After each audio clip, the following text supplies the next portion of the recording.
Good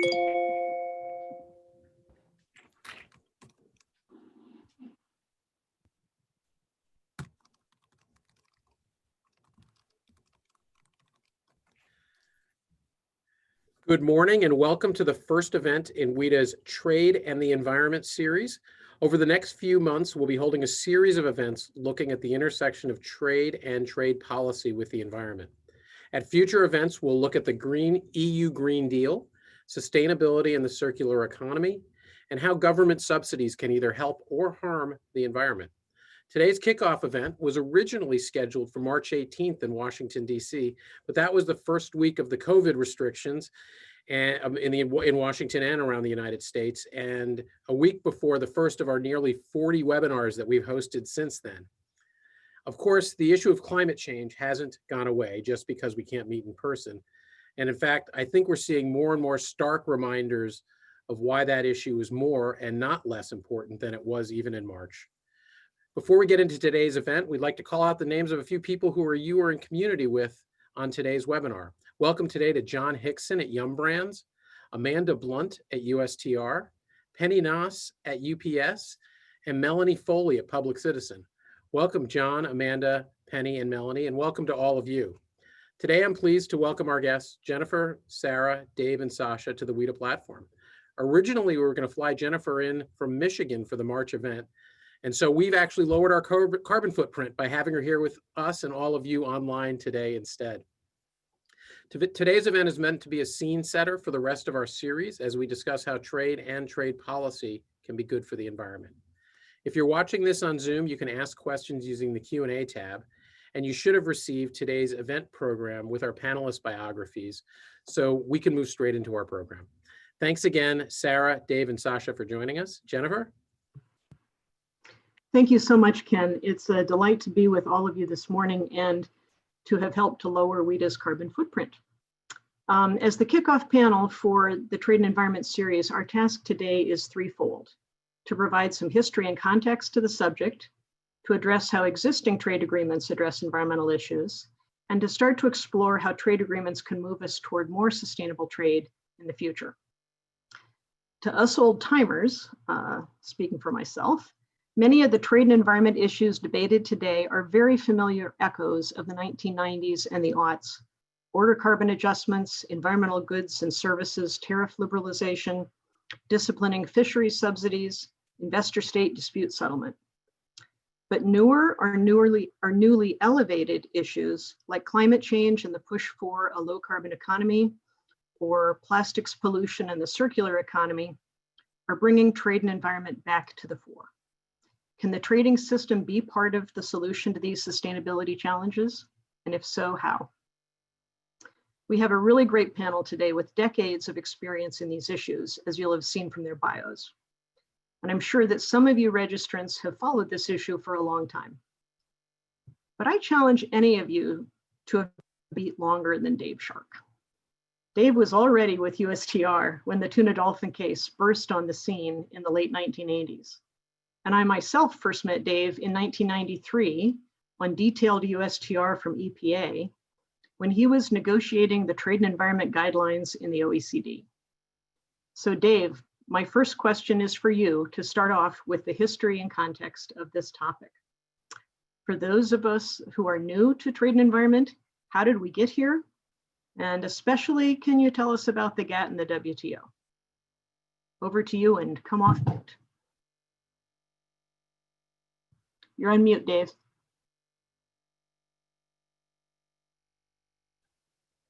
Here we go. I guess that officially makes me the old guy on the panel. Thank you very much, Jennifer. Well, we got off to a quiet start on trade and environment. I mean, the WTO and environmental policymakers got together, actually didn't interact very much from the founding of the trading system in the late 40s all the way through the early 80s. Now, in the early 70s, there was the first big UN conference on environment. And in conjunction with that, there was some conversations among the members of what was then the GATT. And they decided that they should create a working group on environmental measures and international trade.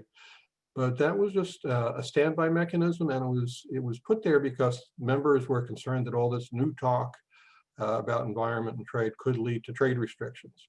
And so the group was set up as a standby mechanism so that anybody who thought a problem had arisen could ask for it to meet, but otherwise it wouldn't meet. Now things started to change as we came to the late 1980s.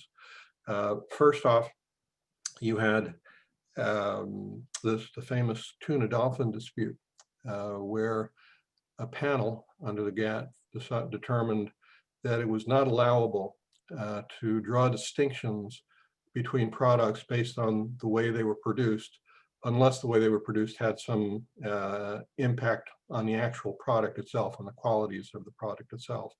And that was very troubling to the environmental community. We also were changing the remit of the WTO, the things that the WTO was responsible for. I mean, up until this point, the WTO is largely about non-discrimination. And even there were exceptions for health and conservation measures. But in the late 80s, you had two things going on. You had the NAFTA negotiations and you had the Uruguay round negotiations, where they were starting to get into areas of concern to the environmental and health communities, particularly the agreement on sanitary and phytosanitary measures, where there was a concern that the WTO could start second guessing and overriding decisions that were made by health and environmental authorities in the governments. And at the same time, work on the environmental side was evolving. It was recognized that a lot of the problems we were confronting were very complex, so environmental regulators were reaching into their toolbox for more complicated mechanisms. And more, we were trying to deal with transboundary issues. So as a result of all this, in 1991, EFTA proposed that the WTO, or the GATT at that time, create some sort of a group where we could talk about the interaction of trade and environment. And that was very controversial. A lot of countries didn't want to do it. But the EFTA countries discovered that there was this EMIT group that had been set up over a decade before. And they had the right to ask that it be stood up and start to meet. But we had to negotiate what the agenda would be, so we wouldn't end up in a complete meltdown over what we should be discussing. And what we agreed on was discussion of the WTO and MEAs, not because it was controversial, actually, but because it was considered to be an easier topic, because the real concern of people was unilateral measures. And we also agreed that we would talk about the impact, about eco-labeling and the impact of environmental measures on market access. So fast forward, we're still involved now in the Uruguay round. And we decided that there were a number of steps that we should be taking. One important one was we added sustainable development to the preamble of the WTO. And I can tell you from personal experience that appellate bodies and panels have looked to that in conducting their business, their review of disputes. We created the Committee on Trade and Environment with a broader mandate than the EMIT group, including the possibility of negotiated results. We modified the draft dispute settlement understanding to include the possibility of allowing panels to ask for scientific experts, technical experts, to give them advice, because there was concern about trade people making decisions on areas where they didn't have the relevant expertise. We clarified some provisions of the SPS and TBT agreements that had been, I think, rightly raised by the NGO community. And then in the agreement on subsidies and countervailing measures, we included a provision that would make non-actionable certain environmental subsidies that were given to help industries adapt to environmental regulations. Now that was sort of funny provision because that was paired with another provision that made other subsidies easier to take action against. But it was given a 5-year timeline. And the way the provision worked, at the end of 5 years, members would have a look at it and decide whether to extend it or not. And at the end of 5 years, there was discussion, but frankly, not a lot of interest. So neither provision was extended. So those have expired. Now, there's been further evolution of work through the Committee on Trade and Environment, as well as through disputes and the launch of the Doha negotiations. In the CT, there were several proposals to deal with the relationship between the WTO and MEAs. Some wanted to give MEAs a pretty free hand.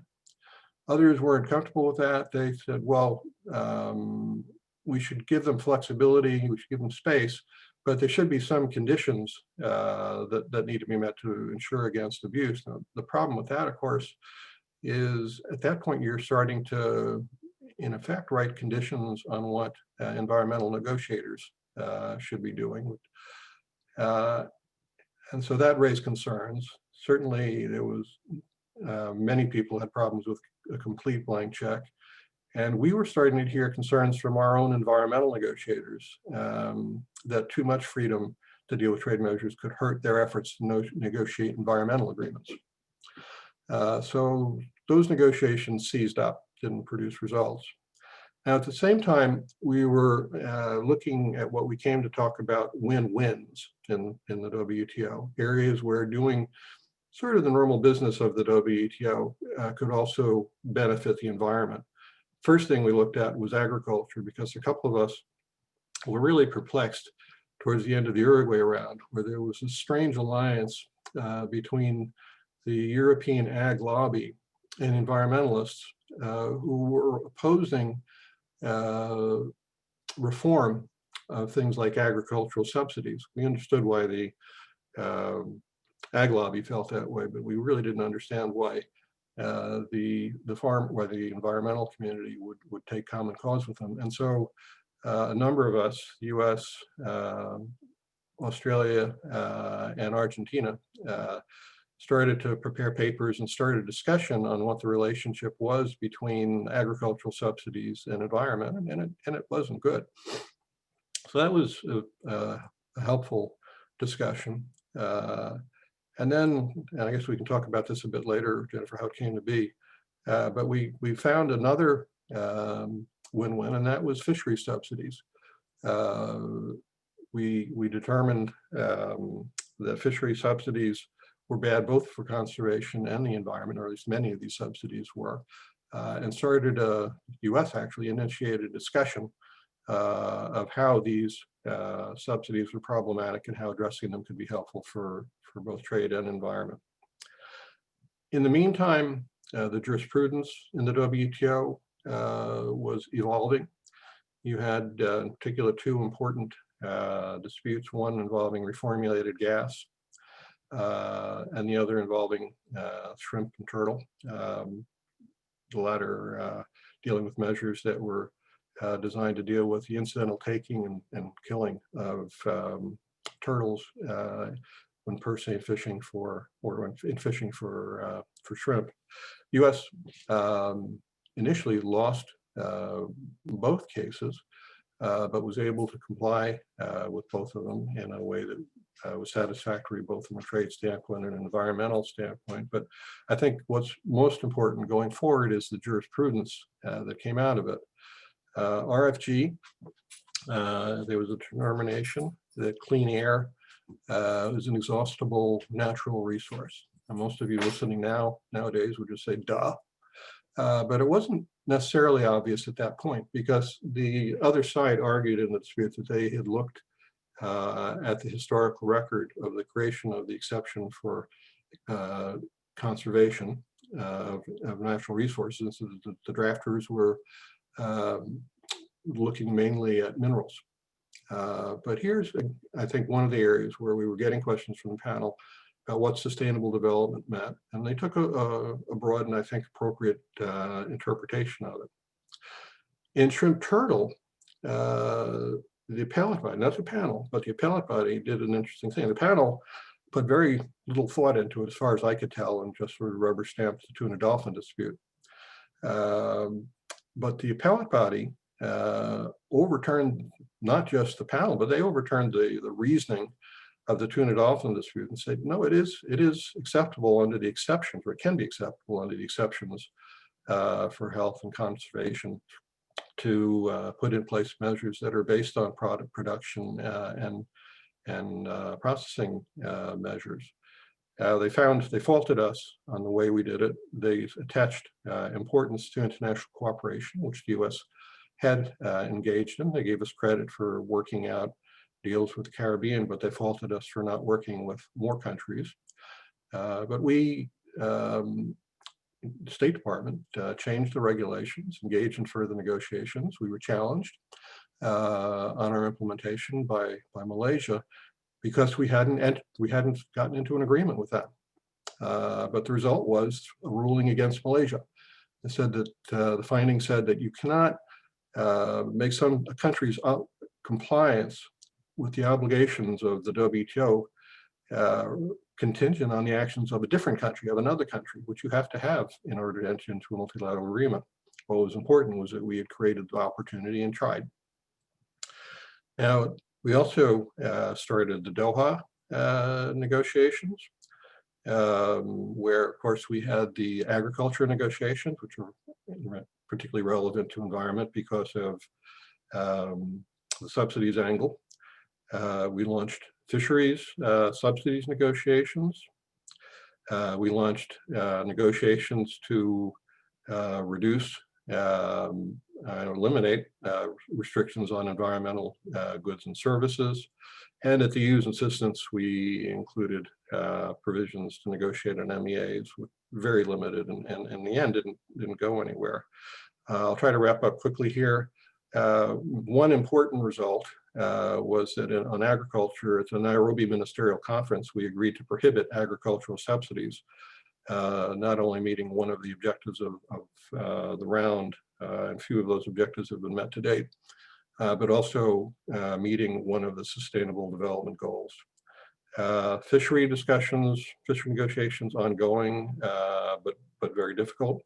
Environmental goods negotiations have been hung up over difficulties agreeing on a list of products to deal with. So that's it in a nutshell. That's wonderful, Dave. And we could have let you go for 3 hours or 3 days. It's a rich history, and that's a really helpful overview. I remember in the late 90s, we thought fish subsidies was a win-win-win, and it would be a quick, and not quick necessarily, but a rather easy place for the WTO to show that it was environmentally sensitive. And it's still not completed. So that was the WTO side of things. Sarah, I would hope that you could start us off on kind of a history of the FTA side of the negotiations and the history. And Sarah is a successor from Dave in a long history of great people who served as Deputy Assistant USTRs for Environment and Natural Resources.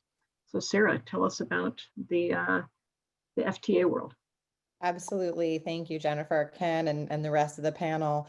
I think it's hard to put 30 years of history into just a couple of minutes, but I'll do the best that I can. And, I think what we heard from Dave is that, being in a multilateral body like the WTO, it's very difficult to reach consensus.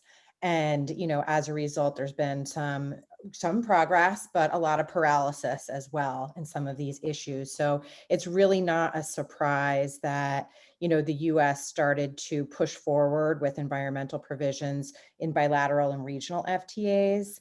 I think when we started out with the original NAFTA, the idea of having the labor and environment be part of the agreement to the extent that they were side agreements was very novel at the time. Over time, we have, come to evolve quite a bit from that model. I was looking this morning just out of curiosity to see going back in time to the Chile FTA, for example, that when entered into force in 2004, there was only 11 articles in the environment chapter and a pretty short annex on environmental cooperation. And if you compare that to USMCA, which is the most recently concluded US FTA, that spans 29 pages, 32 articles, and has a separate environmental cooperation agreement. So, I guess I would say we've come a long way. There's been a huge evolution in thinking, both from, Congress, administrations, the environmental community, and the business community. And it's not just the breadth of the environment chapters that have grown, it's also the substance. So, a core tenet dating back to the NAFTA and to the earlier US FTAs was always, the parties need to effectively enforce their own environmental laws. And that remains, a core tenet today. And I think a really, really important one. And I hope that we have a chance a little bit later to touch on, some of the ways that, effective enforcement can be monitored. But over time, FTAs have also grown to include, enforceable obligations, not just obligations that are hortatory or, based on cooperative efforts, but actually enforceable through, the suspension of trade benefits. And they cover, a range of areas from implementation of, a subset of multilateral environmental agreements to air quality, wildlife trafficking, illegal logging, fisheries subsidies, and, more recently, we've even included in US FTAs provisions on air quality and marine debris. So there's, I think, an evolving set of issues that the US has been trying to address, which I think is great. I think that US FTAs are really the gold standard globally. And no other country's FTAs that I have seen cover the breadth and have the enforceability aspect. But of course, does that mean that we should stop where we are? My very strong, answer to my own question would be no. I think we've got to continually look to see if these models work. We need to look at the evolving set of environmental issues to see how we can best address, the direction of environmental chapters going forward. Fantastic. Thank you so much.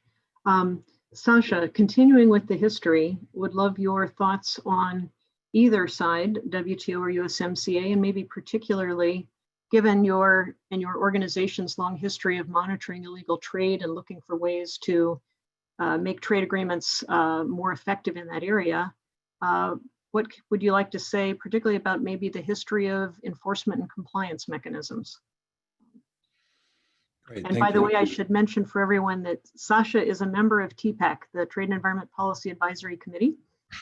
So has another way that you've been following these issues for a long time. Slipping that in. No, I really appreciate being invited as the NGO person on the panel with a panel of such extraordinary experience on the government side, which has in many cases taken really extraordinary measures in this question of trade and environment. I think I'd like to answer that question mostly through the prism of looking at the FTA, of the Peru FTA and the side agreement on timber there, because maybe the history track sort of probably had that as an example of the most recent evolution, the most advanced evolution perhaps of an attempt at an active intervention via an FTA. I do want to set the stage in the wider question of how successful enforcement has been by saying that my examples of successful enforcement would not include FTAs, meaning successful enforcement in this question of how can trade not hurt the environment, how can trade, in fact, in some cases be an assist to improving environmental governance, improving governance of natural resources. we, in our 30-year history as an NGO, as Jennifer said, of particularly focusing on issues of trade in ivory and those kinds of things, we have always pointed to US enforcement as having the potential to have a direct impact on governance on the other side of the world. You know, having a single shipment of ivory, for example, stopped on US shores, or maybe if the trade is no longer going directly into the US, you have customs folks in Guam, you know, doing a sting on a organized crime ring that is really entirely placed in Asia, and being the deterrent globally in some cases to actually put a bound on, in many cases, in the case of ivory, a sort of overwhelming problem that was threatening that charismatic species, and arguably being one of the main levers that brought it back from the brink. So if we open our definition of what enforcement in trade is, you have in the history enormous, really encouraging examples where effective enforcement of trade, maybe not in an FTA, have incredibly crucial impacts on the global challenge we have of governing resources. The challenge is, of course, global trade is what makes the governance of resources in many cases more challenging now than it ever has been in human history. Just to, really go back for a second, the thing we're talking about is governing our natural resources. That is generally a problem of the drama of the tragedy of the commons, right? And the tragedy of the commons has some solutions throughout history. You have a village in Switzerland in 1200, or you have a fishing community in Crete that has been studied and held up as, they finally solved it. They made some rules. They figured out how to sustainably harvest something over the long term. But as that has been studied by Elinor Ostrom, the first female recipient of the Nobel Prize in Economics, the things that made that successful are supremely challenged by a complicated real world of global trade, right? When you have the incentive for that resource come from the other end of the world and come at a scale that can really overwhelm the local structures that you might have set up to create some rules and do something reasonably, that I think is the fundamental problem we're dealing with. And I really am aware of getting out of time, so I'll come back to that sort of larger issue and stick to the answer of the question, which is the most recent example in an FTA, I think illustrates that challenge, but also illustrates that it's worth doing the best you can in an FTA. In the case of Peru, the one big, I think, side agreement there was on the issue of illegal logging. And in the last decade, it clearly had a major impact on the effort to improve governance in Peru in the forest sector. And I say that with real respect and deference for the incredibly genuine and hardworking effort of USTR officials, of Sarah and many others to apply that lever that basically said we have the ability to ask tough questions for you to be allowed to bring your wood into the United States. The fact that it did not solve corruption in the forest sector in Peru in that decade would be an unfair standard, of course, for what an FTA can do. I think, though, that holding that up as a model, which was in your question, Jennifer, is a bit tricky, because the underlying challenge, the underlying solution needs to be broader. It can't go one by one in an FTA, in our view. Probably the reason, a key reason why that was successful is that it was in parallel with the US having at just about the same time passed the Lacey Act. It was very interesting that the fact that FTA passed, I have a BBC kid moment happening behind me. It was very interesting that the passage of the side agreement to Peru happened in concert with the Lacey Act, which was a measure outside of the realm of FTAs, but a measure that tried to address, I would say, more fundamentally, more holistically, the question of, are we stimulating serious governance problems, serious corruption by what we're allowing into the country? The Lacey Act said it is illegal henceforth to bring anything in if it broke laws locally. And I think it's hard to disentangle what was more important in the really helpful leverage that it created, and the significant, though still difficult, governance improvements that it helped push in Peru. But I think it's was very interesting that they happen in concert. My view, having been the lead NGO that brought the coalition together to pass the Lacey Act, I think it's notable that my understanding of USTR at the time, who was generally against the passage of Lacey, I think because the view was that, hey, this looks like it could really affect trade. You're talking about blocking imports. And I think, to some extent, the sort of raison d'etre of USTR is to not be necessarily for that. So I think it was sort of a structural thing.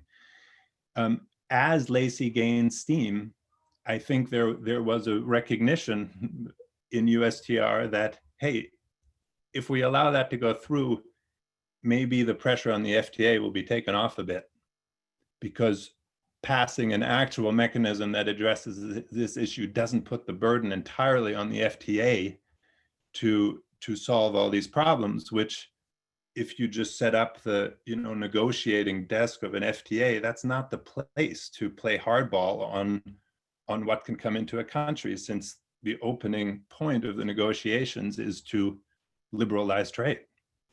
And if the status quo is one where what's missing is not eliminate trade, but find mechanisms to better govern it, I think we should really look at parallel tracks where that can happen to allow an FTA to not be unfairly loaded up with needing to fix all those problems. I want to be aware of time and just leave it there. Sure. Thank you so much for that. You talked about the environmental agreements, the international environmental agreements, the MEAs, as being also effective mechanisms. So one of the trends that we've seen in the FTAs, and one reason why the USMCA chapter is so long, is there seem to be more and more provisions that are bringing into the trade agreement aspects of the obligations of those environmental agreements.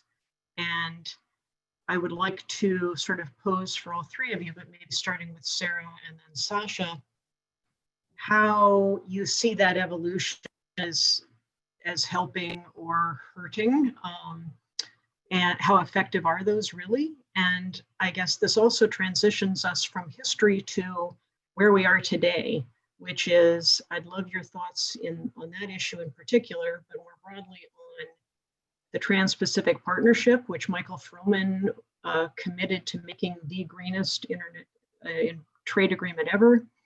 And then also the USMCA, which is what we have now as our most recent US agreement and seems to be the likely template for the US-UK agreement. Talk to us and our audience about those two agreements, please. Well, I'll start with the MEA question, which I think, there's a lot of good that has come out of those provisions. I also think that there's some room to think about as we go forward. Are these the right 7 agreements that we should be including in every FTA, including when some of the FTA partners are not parties to those MEAs? Are there other MEAs that should be included that aren't included in that list?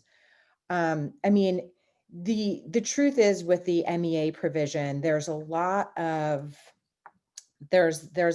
discussion, within government and the environmental community about, wanting to make sure that there is a backstop for some of the environmental agreements that don't have either their own dispute settlement mechanism or don't have a dispute settlement mechanism that is as expeditious and as and as much of a deterrent as you would have if you incorporate those obligations into an FTA. Some people would say that, because those MEAs were negotiated outside of, a trade agreement, and because they were negotiated without the, without knowing that they would ultimately be subject to trade sanctions, that then putting them into a trade agreement and making them enforceable through trade sanctions is not a wise idea. My personal view is that I think it is a good idea to include the MEAs. I just think that we need to have a little bit of a rethink about which MEAs are included and how we can expand that list. That is going to be a fraught conversation as we go forward. There's a lot of political winds blowing on that. So, I'll be really interested to see, what the very capable teams come up with and how they deal with that. As far as TPP and USMCA, I'm probably a little bit biased. I think TPP was an incredible outcome among a group of countries that, had very, very different environmental systems. And to have all of those countries come together and agree on the types of really state-of-the-art provisions at that time, I think was huge. And I'm interested to see, where that goes, and if the US, ever decides to try to rejoin, and what that might look like. Kind of getting back to my point earlier of, should we just accept a template as a template? And I think that the answer is no. And so I was very pleased to see that, when we went from TPP to USMCA, that there were a lot of plus ups there, that we did look back and kind of do that, Monday morning, look back at the Sunday game and say, what could we have done better? Where were the gaps? What issues have come to the forefront in the last 4 or 5 years since we came up with the template for the last negotiation? And how do we include those? What is the different makeup of trading partners? And how, are there specific issues that maybe Canada, Mexico, and the US could agree upon or go further on that you couldn't bring other trading partners along on in previous agreements? So I think the notion of a template is a little bit of a dangerous, a dangerous term, because I wouldn't want to suggest that that should be it and we don't go forward from here. I think it's a great foundation, hopefully, and I know that, as this moves forward, hopefully, new negotiations will build on that even further. But I think, as far as a foundation goes, it's certainly a good one. Thanks, Sarah. And I just have to say, when you're talking about which multilateral environmental agreements ought to be addressed in the trade agreements, the glaring omission from both the TPP and USMCA is obviously the UNCCC International Climate Agreement. And one of the questions Ken posed for us is, how can trade help address climate change? Maybe Dave, you could turn and say something about climate change and trade in the WTO, and then Sasha, I'll come back to you. And I know we want to leave some room for audience questions soon as well. Dave, you're on mute. I'll give it a try. I can't say that it's entirely clear what the WTO's role can be on trade environment. Of course, there's an easy thing, well, not an easy thing, but it's a clear thing that the WTO can do, which would be to complete the negotiations on environmental goods, as this would make it less expensive to do some of the things that are necessary to meet the objectives of the agreement. I don't think it'll happen, but I think it would be useful to have a discussion on the relationship of fossil fuel subsidies in international trade and how they distort international trade. I don't think it's going to happen because there's a lot of nervousness about it among developing countries, particularly the big oil producing countries. And to do anything in the WTO, you need consensus. On the broader issues, I think one of the things the WTO can do to contribute is just promoting literacy on the trade issues that can come up in environment on the trade side. I think one of the problems we've always had in trade and environment is coherence. It came up in the MEAs where people kept talking about the need to ensure coherence between the agreements. But as someone who's negotiated trade agreements and also environmental agreements, I think the problem really has been lack of coherence among the trade and environment sides of governments. I think in the US we do it pretty well. We have good interagency coordination processes, but that is not generally true. And so through groups like the CTE, we can make sure that people on the trade side at least understand the issues that are coming up so that they in their domestic environments can play their role in getting trade perspectives properly reflected. I really do worry that we could end up with disputes that could be very difficult, particularly if countries decide to put in place border tax adjustments, if they have carbon taxes. We could talk about the legalities of it, but I would say that even if you win a dispute, I think there is a lot of potential for countries taking action if they think they've been hurt by such measures, and that wouldn't be good either environmentally or for the trading system. Thanks, Dave. Sasha? Thanks. Yeah, I mean, it won't be a sort of surprise that from the NGO point of view, you know, the starting point is not what can be done to get the FTA through. You know, the starting point is how can we make trade not be negative for the environment? How can we make trade positive for the environment? Not how can we make an FTA necessarily positive or the WTO positive? And I think there, what I absolutely agree with is that the efforts in TPP and USMCA to make steps forward are real. I think it's interesting that the maybe most actionable parts are parts that reinforce things that were created elsewhere. You know, the fact that in TPP and USMCA you have a provision that pushes the other countries to come up to speed with the United States first law of its kind that says you can't bring products in that were illegally taken elsewhere, for example, shows that yes, there is a role when it gets down to an actual trade agreement to say, well, we can at least advocate for the stuff that's already there, that's somewhere, and try to get to a common level. Certainly having MEAs in there seems to us, I think, in the environmental community as, you know, a no-brainer baseline. Obviously, when one country hasn't signed up for climate, you have a challenge, and it might be a bridge too far, and that's okay. But I think it really shows the urgency, if we are here talking about how can trade be positive for the climate, that we don't limit our focus on FTAs and the WTO, that we look at mechanisms such as LACI, such as border tax adjustments, because that combination will allow these tracks to you know, create a system that is not disastrous.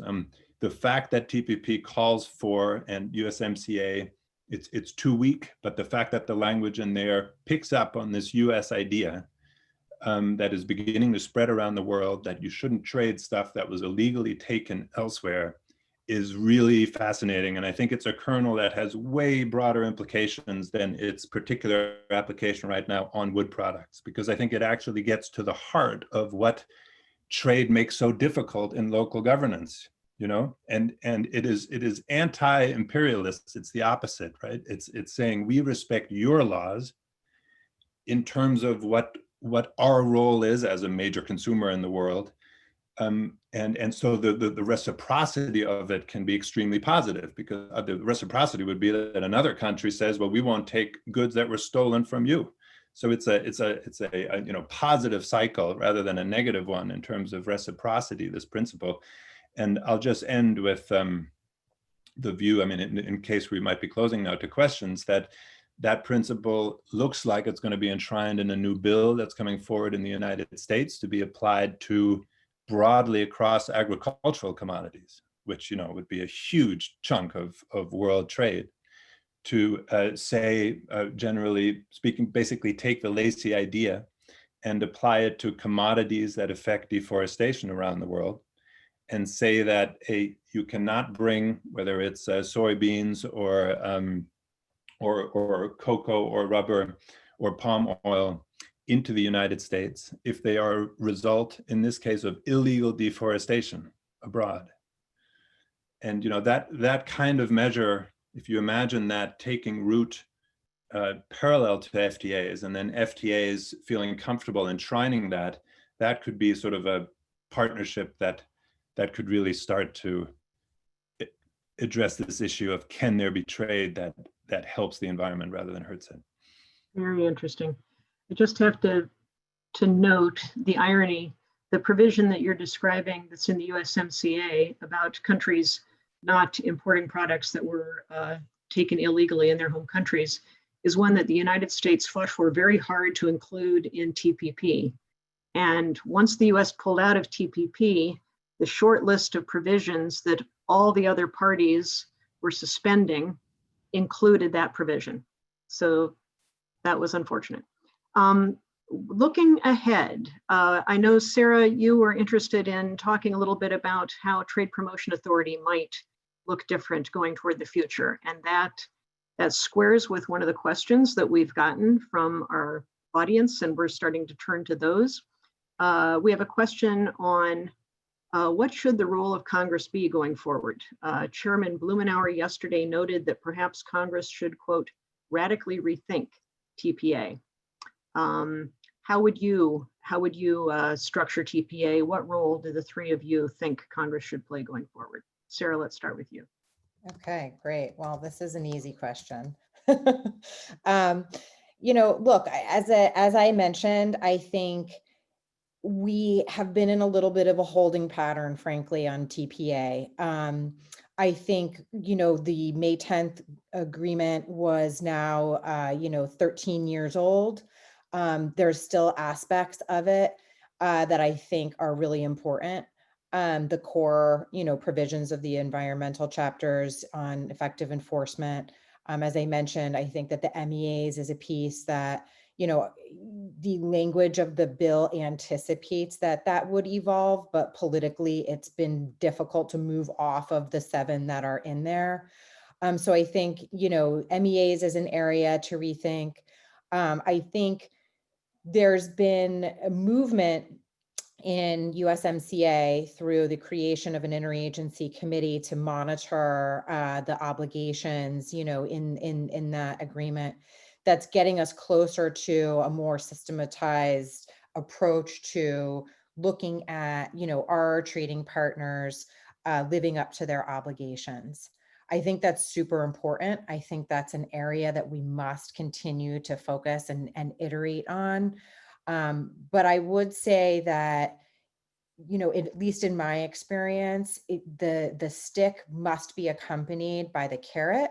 And we've got to think about, you know, how do we look at enforcement from a holistic approach, from trade capacity building to, you know, working in coalitions with alliances. So, you know, if the US and the EU have a common trade partner, how can we both help to raise environmental standards in that partner?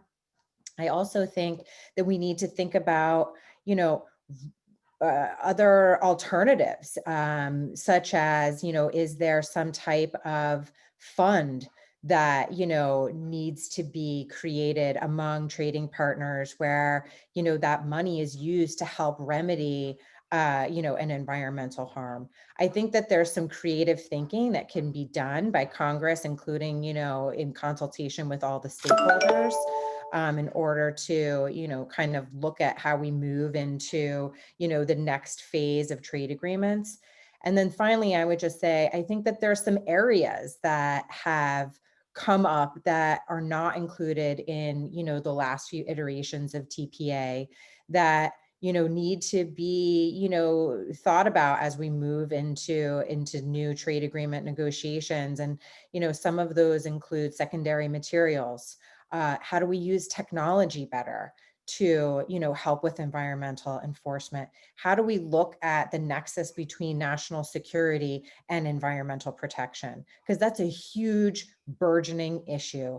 It's got climate change, rare earths. There's a lot to unpack there. And I think that we need to be thinking about that as we move forward. I think energy efficiency is another huge area. We made some headway in USMCA on energy performance standards. That's going to be, a major area of the future that we need to think about. So those are some of my initial thoughts. Dave or Sasha, quick additions to the question of Congress's role before we go to the next question?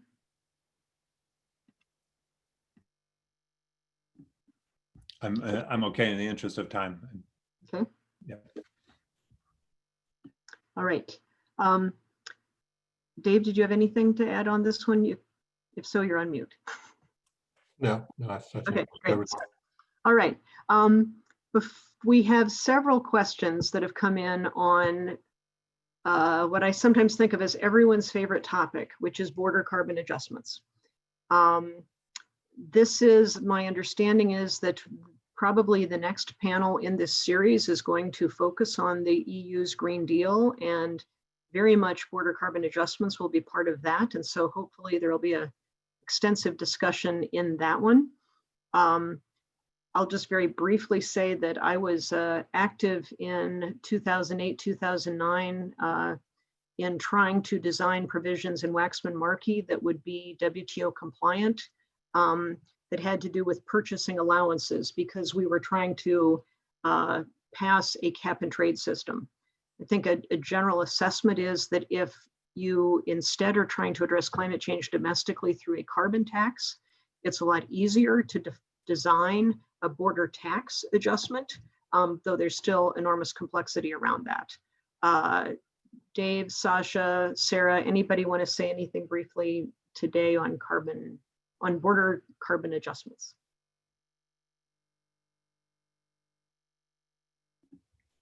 I think we need them. I mean, urgently. I mean, it fits in, it's part of what I was trying to get across, that those mechanisms that we have to push for them to have a chance at have trade be part of the solution rather than the problem.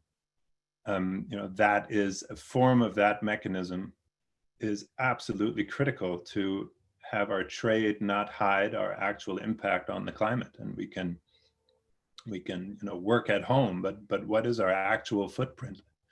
What is the actual impact of our consumption? And I think without it, we've really got at least one hand tied behind our back. There's also been an expectation that in terms of domestic US legislation, it's essential to have an answer to the competitiveness concerns of domestic industry.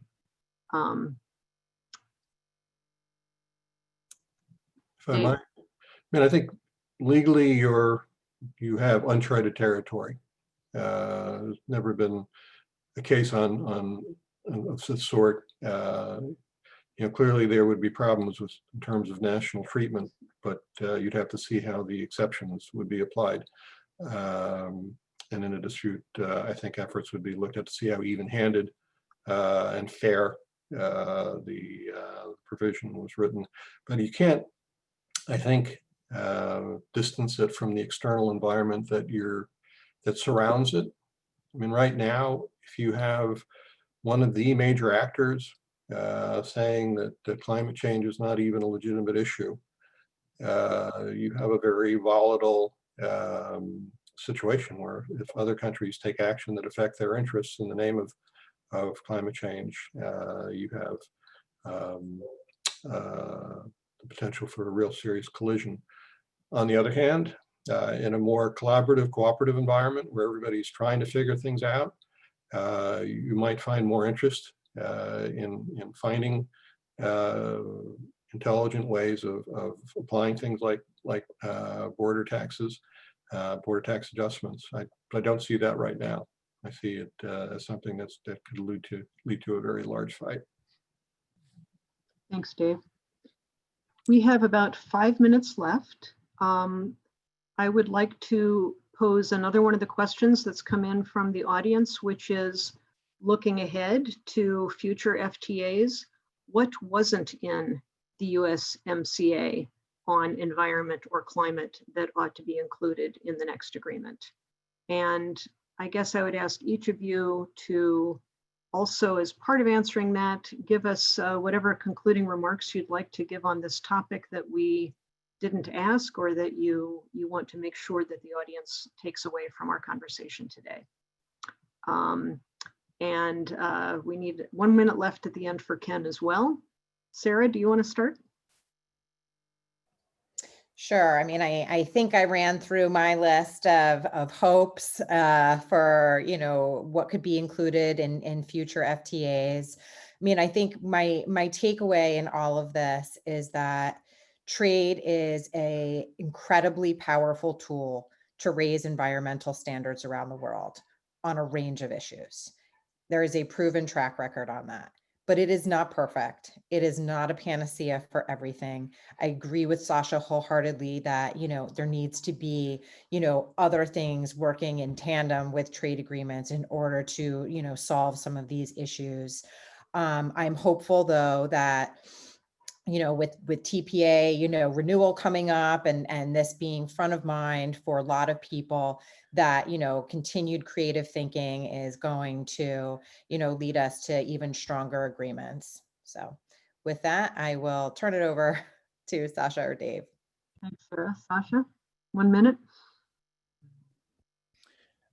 Most glaring emission is climate, as you mentioned, but yeah, I would conclude with the thought that we shouldn't take a priori that you know, what should the next FTA have? If the question is, how can trade be good for the environment? We should say, do we have the other things in place, like a border tax adjustment, so that the next FTA isn't maybe inevitably structurally harmful for the environment? So, you know, David's realpolitik of you got to deal with what's there is totally true.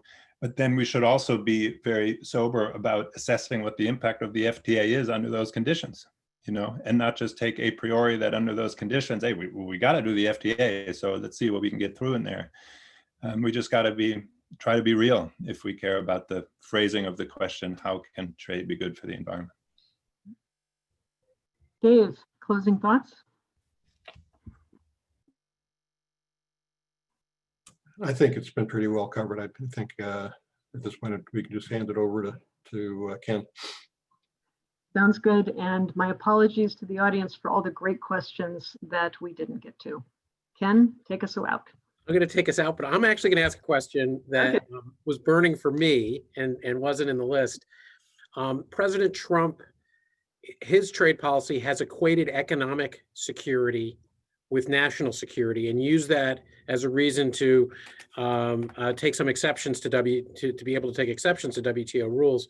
Do any of you see this as as climate change? I think I would probably suspect you all believe that's a national security issue. Do you think that we might see in the future countries, whether it's the US or others, maybe invoking the national security exception to WTO rules in order to address some climate issues?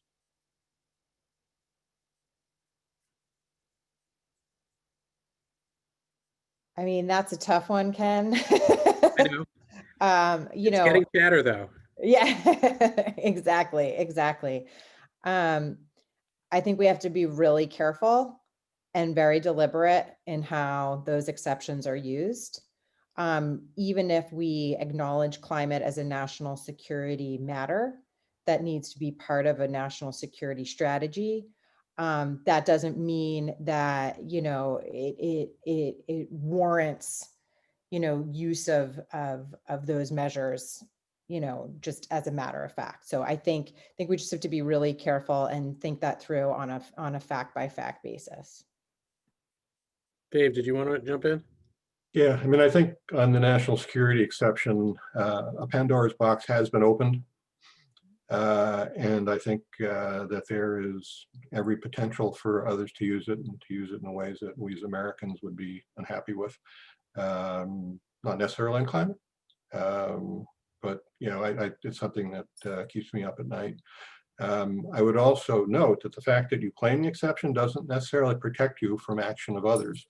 The US claimed the exception. It didn't stop the EU from retaliating using a very creative rationale to try to keep up the fiction that they were doing it consistent with WTO rules. Thanks. Jennifer, any closing thoughts on your end about the discussion or what we might want to tackle in our future events? Well, I think it's clear that people want to hear about border carbon adjustments.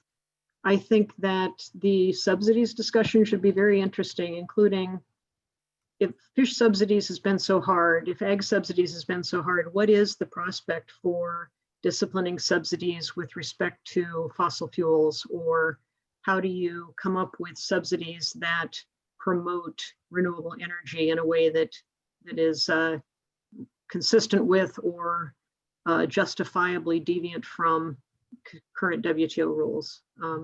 And I just think that the US has often negotiated FTAs being the one kind of in the driver's seat, and especially on climate change, that's been a very different relationship with other countries pushing for certain action on climate, and we have to be prepared for that. Whatever administration is taking our trade policy forward, climate is going to be a big issue in trade. I think so. That's why we're going to try to tackle it as best we can. As folks who are watching this know, we are open to your ideas. Some of the ideas for this climate series have come from our membership, and we hope to encourage those of you who are watching to bring your ideas to us. We've said that we want to do 4 events in the series, that could be 6 or 8, and we could do it indefinitely. So please bring your ideas to us. We're really grateful to all of you, Sarah, David, Alexander, Sasha, and Jennifer. Thank you so much for joining us today. Really appreciate it. Thank you for your patience, everybody, in waiting for us the 6 months it's taken us to put this event together. Thank you for joining us today. We look forward to seeing all of you again soon. Thanks, everybody. Be safe, be well, and everyone out there, wear a mask. Thanks. Thanks, Ken. Bye.